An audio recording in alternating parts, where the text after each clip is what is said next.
আমাকে বাঁচাও, আমি পানিতে পড়ে গেছি, আমি সাঁতার জানি না। যা ভেবেছিলাম তাই হলো, মেয়েটা সত্যি সত্যি পানিতে পড়ে গেছে, আবার সাঁতারও জানে না। বাঁচাও, বাঁচাও। কেউ মনে হয় মেয়েটার ডাক শুনতে পাচ্ছে না। মেয়েটা আমার দিকে তাকিয়ে আছে। আমার এখন কি করা উচিত? মেয়েটাকে সাহায্য করা উচিত, নাকি ওকে ফেলে নিজের মতো চলে যাওয়া উচিত? মা, বাঁচাও আমাকে। আমার মা সবসময় আমাকে বলতো কাউকে বিপদে পড়তে দেখলে তাকে সাহায্য করতে, চাই সে মানুষ হোক অথবা ব্যাঙ। কি আর করার, মার কথা মানার জন্য এখন আমার বাবার কথার অবাধ্য হতে হবে। এভাবে কে ডাকছে? ব্যাং। ব্যাঙ আবার এভাবে এত জোরে ডাকতে পারে? মনে হচ্ছে আমাদের পুরো গ্রামকে ওর ডাক দিয়ে কাঁপিয়ে ফেলছে। চল তো শব্দটার কাছে গিয়ে দেখি আসলে কিসের ডাক এটা।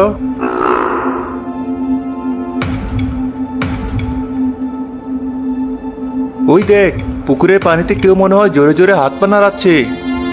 আরে, এই তো দেখছি ছোট একটা মেয়ে পানিতে পড়ে গেছে মনে হয়, সাঁতরিয়ে উঠতেও পারছে না। তাড়াতাড়ি মেয়েটাকে পানি থেকে ওঠা। ফিহা না মেয়েটা? এই ফিহা, তুমি ঠিক আছো? পানিতে কিভাবে পড়লে? ওই পদ্ম ফুলগুলো তুলতে গিয়ে। এখানে যে একটা ব্যাঙ ছিল, ব্যাঙটা কোথায় গেল? ব্যাঙ? কিন্তু আমরা তো এখানে কোনো ব্যাঙ দেখিনি।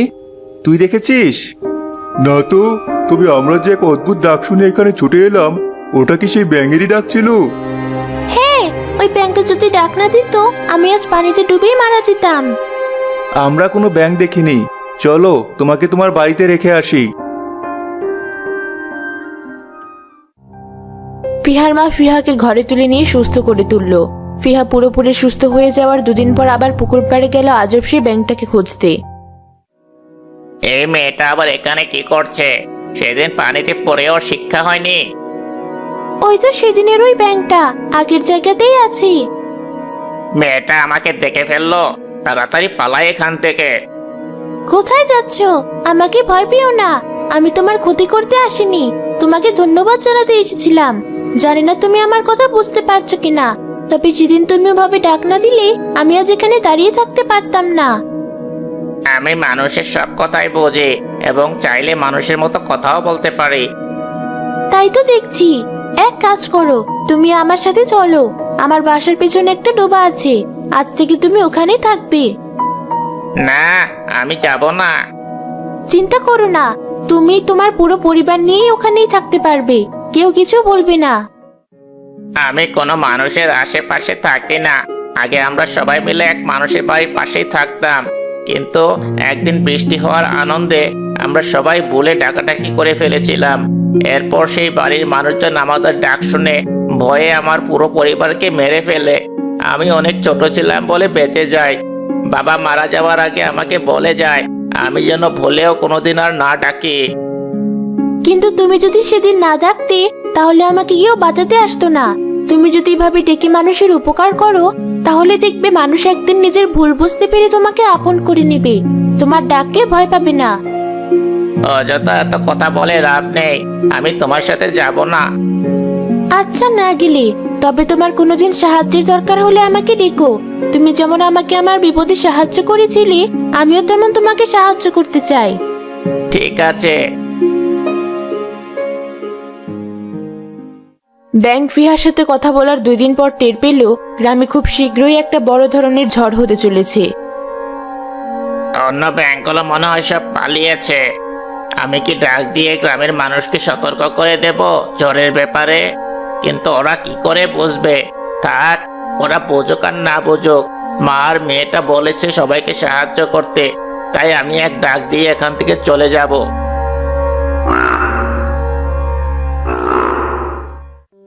সেই ব্যাংকটা আবার ডাকছি, ওর কোনো বিপদ হলো না তো? গিয়ে দেখি তো। কোথায় যাচ্ছিস ফিহা? কেবলই বাইরে থেকে কিসের যেন একটা ভয়ানক ডাক শোনা গেল। তুই এখন বাইরে যাস না। ওটা কোনো ভয়ানক ডাক নয় মা, ওই ডাকটার জন্যই আমি তোমার কাছে ফিরে এসেছি। তুমি চিন্তা করো না, আমি একটু পরে চলে আসবো। এখন মানুষজন আবার জড়ো হওয়ার আগে এখান থেকে সরি। কি হয়েছে? তুমি এভাবে ডাকলে যে? তুমি এত তাড়াতাড়ি চলে এসেছো। অবশ্য আমি জানতাম তুমি আসবে। চলো একটু ওদিকটাই যাই, ওখানে সহজে কেউ যাওয়ার কথা না।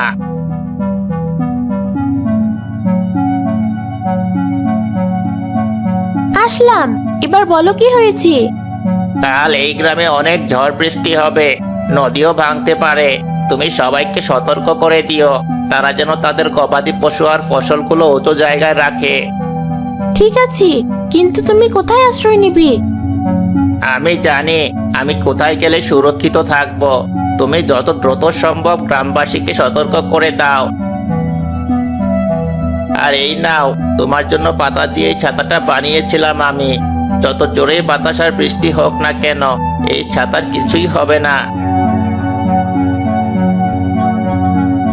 ছাতাটা অনেক সুন্দর, তোমাকে ধন্যবাদ। তুমি এখন যাও, আমি সবাইকে সাবধান করে দিচ্ছি। ফিহা, তুমি এখানে? একটু আগে অদ্ভুত একটা ডাক শোনা গেল।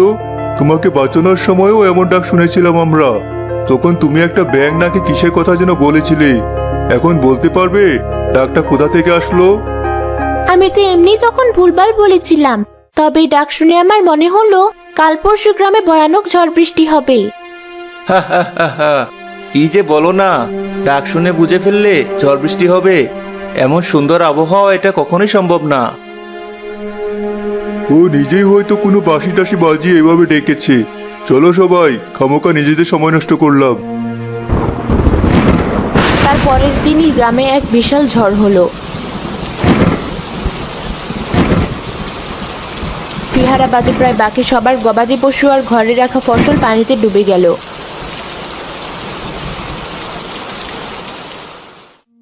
কেন যে সেদিন তোমার কথা শুনলাম না, তাহলে আজ আর এই দিন দেখতে হতো না। এরপর আবার যদি আমরা ওই ডাক শুনি, তখন তুমি আমাদেরকে যা করতে বলবে তাই করব আমরা। দেখুন সাধু বাবা, কথা নেই বার্তা নেই, হঠাৎ আচমকা এক ঝড় এসে সব শেষ করে দিল। আপনি বেশি করে এই গ্রামের উপর আপনার শুভ দৃষ্টি ফেলে যান। ওই তো সেই ডাক, তার মানে ব্যাঙ আবার ফিরে এসেছি।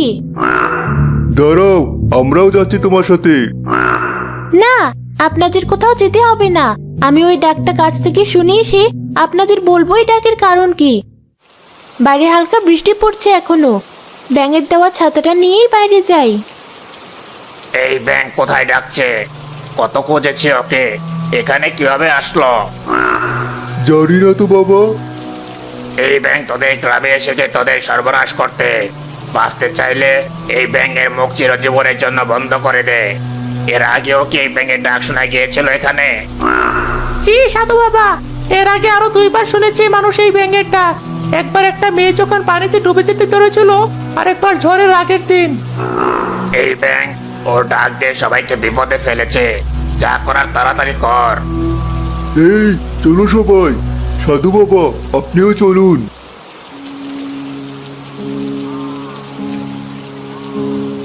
কি হয়েছে? তুমি এভাবে ডাকছো কেন? একটা তো সংবাদ আছে, আগের ঝড়ের পর আজ সন্ধ্যায় আবার ঘূর্ণিঝড় হবে। তুমি সবাইকে সতর্ক করে দাও। ঠিক আছে, এখনই যাচ্ছি।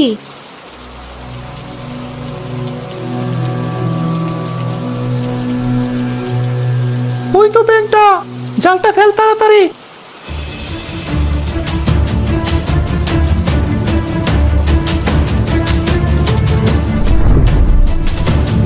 হয়েছে, এবার আটকেছে। কি করছেন আপনারা? ও কিভাবে আটকাচ্ছেন কেন?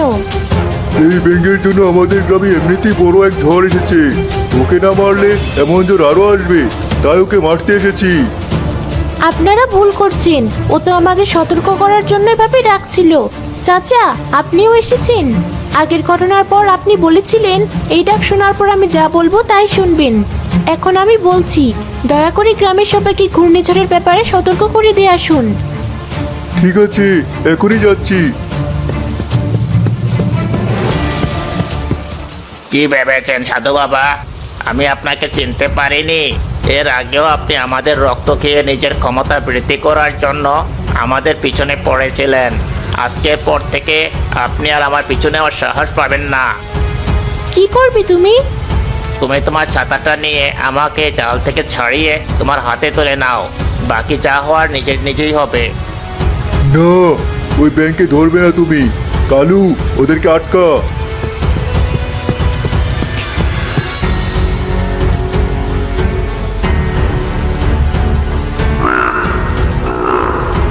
এ কি, ওই হতচ্ছাড়া ব্যাঙ আবার ওর বেসুরা গলায় ডাক শুরু করলো কেন?